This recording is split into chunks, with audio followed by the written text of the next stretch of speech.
आज भारत और इंग्लैंड मध्य तृतीय दिनिकिया टी20 मैच हम जोटा कि खेल राजकोट।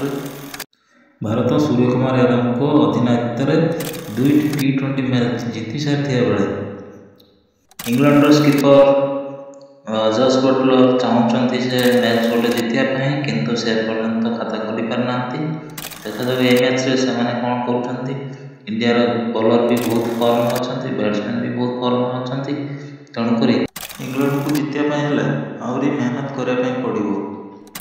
इंग्लैंडर प्लेयर मान भर जस बटलर भल फॉर्म अच्छा भल प्रदर्शन कर साथी प्लेयर मैंने कौन भल रन कर जहाँफल इंग्लैंड को हार सामना करने पड़ू। जोफ्रा आर्चर प्रथम टी20 भल प्रदर्शन करते द्वितीय टी20 बहुत रन माड़ देते। आज जना पड़ो जे तृतीय दिनिकिया किए जीतुचे जदि इंडिया जीतुचे सीरीज हाथ ही न।